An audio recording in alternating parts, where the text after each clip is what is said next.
Today, we're going to talk about the all-carb diet.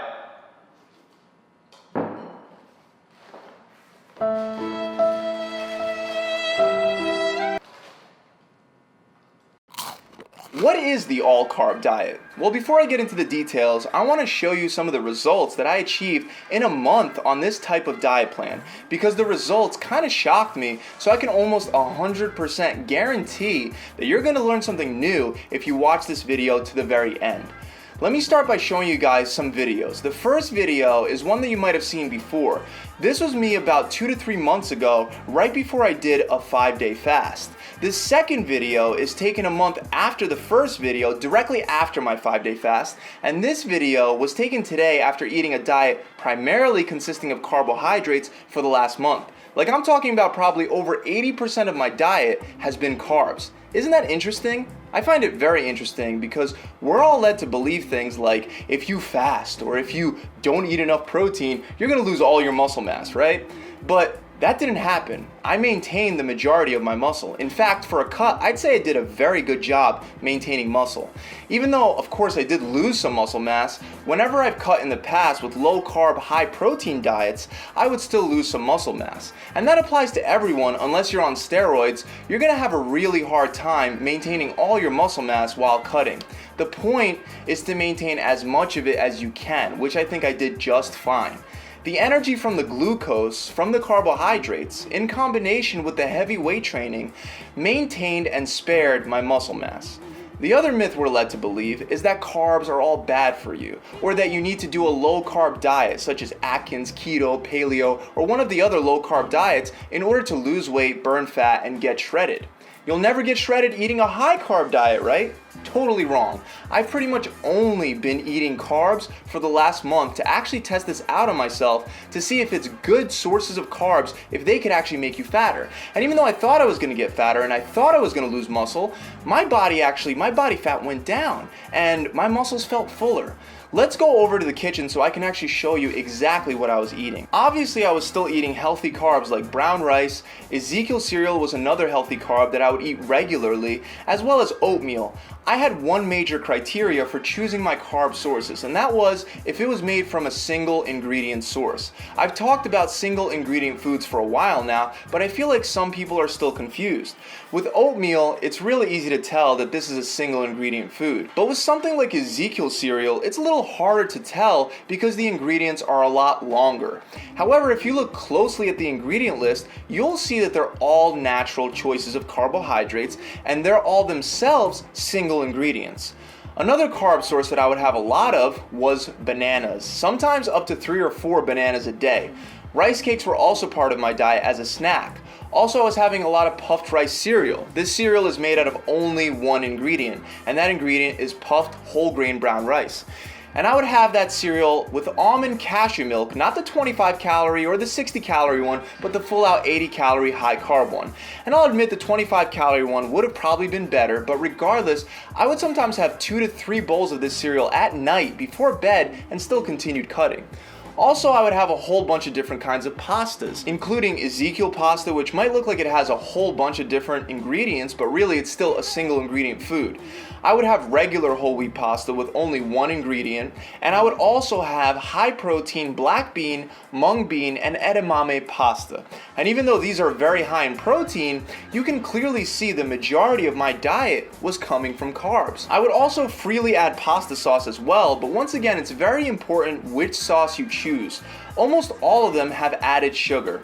You want to get the one with single ingredients, and you might have to do a little bit of searching at your supermarket to actually find it, but you can definitely find it. I was also having faster digesting carbs like potatoes baked in olive oil. And then for my snack cravings, I would have things like dark russet or sweet potato chips that are made out of potatoes and peanut oil. Also, I would have Triscuits made up of whole grain wheat, canola oil, and sea salt. And occasionally I would have chocolate PB2 on a rice cake. For all my nutrients, I would have at least 1 bowl of soup per day with vegetables like green beans, broccoli, leeks, cauliflower, carrots, and potatoes. And by the way, if you're thinking that cooking vegetables destroys all the nutrition, you may want to start rethinking that because it's a myth.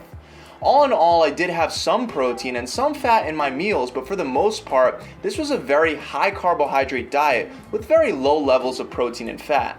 And I didn't really think about it. I wasn't really hungry throughout this whole month. I ate twice a day, and honestly, it was pretty easy. So how was I able to cut down and burn a bunch of fat eating only carbs when almost everyone in the fitness industry is telling you to avoid carbs, including myself? I've done videos where I said low-carb diets can help you burn fat, and that still holds true, guys. Low-carb diets are still an excellent way to burn fat, but high-carb diets can work as well. Keep in mind that 1 gram of protein and 1 gram of carbs both have 4 calories, so calorie-wise they have the same impact. Also, excess carbs and excess protein will be converted to glucose and ultimately stored as fat. That's right, if you have too much protein, you're going to store it as fat. And the truth is that nobody knows exactly how much protein you should be having to maintain your muscle to begin with. So you may be storing a bunch of excess protein as fat right now. The reason why many people in the fitness industry choose protein over carbs is because of thermogenic effect of foods. Protein is harder for your body to break down, so roughly 30% of the calories from the protein source will be used in the digestion process. However, if you have a relatively low fat, low to moderate protein and high carb diet, I'm convinced you could pretty much get the same results as long as you're consistent, you don't binge, and you don't have a whole bag of potato chips. You eat single ingredient real foods, you're going to be great. The truth is that as much as we all pretend to know about nutrition, and I mean all of us, including personal trainers, nutritionists, your doctor, and even people conducting the scientific studies, I'm willing to bet there are thousands of nutrients in real food that could help with fat loss that we haven't even yet discovered, not to mention the undiscovered hormonal effects of food. So it's very important that you understand that choosing single ingredient carb sources is very necessary for one of these carb diets to work. And by the way, the last thing that I want you guys to do is copy this whole carb diet that I just laid out for you because you think that it's some new solution for burning fat that you haven't tried before. My channel has made it very clear again and again that there are many different ways that you could use to burn fat, and this high carb diet is just another way. Please understand there is no one way to do it. My last video was about how to get into ketosis. Keto works, carb cycling works, high carb diets work, and if you don't believe me, just take a look at the old school bodybuilders like Steve Reeves that would keep their carb intake above 60% on a regular basis. The biggest factor is consistency with your chosen diet. A lot of people truly believe that they've been eating clean for the last year when every weekend or every other day, they're destroying their diet plan. Listen, before you can solve the problem, you have to first acknowledge that there is a problem. You have to be honest with yourself. You have to admit that you're not sticking to your diet plan before you can fix it. And I know that sounds like common sense, but I see people every single day that tell me that they eat clean and healthy, but the truth tells a completely different story. As far as building muscle goes, one very important distinction that I do want to draw here is that I truly do believe that if you're trying to build muscle, you will need to maintain a higher protein level. But it's not as necessary as I once thought for fat loss. You can do that with a low protein and high carb intake, a high protein, low carb intake, or many other different ways. When going for a high carb, low protein intake, you're going to be giving your body its preferred source of energy, which is carbs. It's not going to need to draw energy by breaking down your muscles. The carbs essentially spare your muscle mass, along with the heavy weight training. Again, I still recommend a higher protein diet if you're trying to build muscle, especially if you want more of that bulky bodybuilder type of muscle. I didn't get the muscle that you saw in the video from low protein diets. I got it from a higher protein, higher carb diet.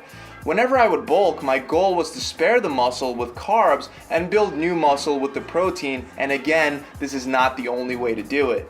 If you get one thing from this video, I want it to be that there are many different ways to burn a lot of fat, and also, don't be afraid to experiment with your body and try something new for a consistent amount of time, like a month. Everybody's different, and some people actually are carb sensitive. And no, if you eat a whole container of ice cream every day and miraculously gain weight, that doesn't mean that you're carb sensitive.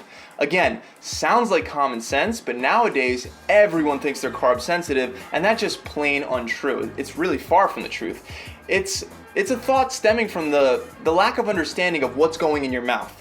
most people can burn fat following the same high carb protocol that I did for this video. The really cool thing is, when you get sick of the carb foods and you want more fats or more protein, you can switch to a different type of diet and continue burning more fat.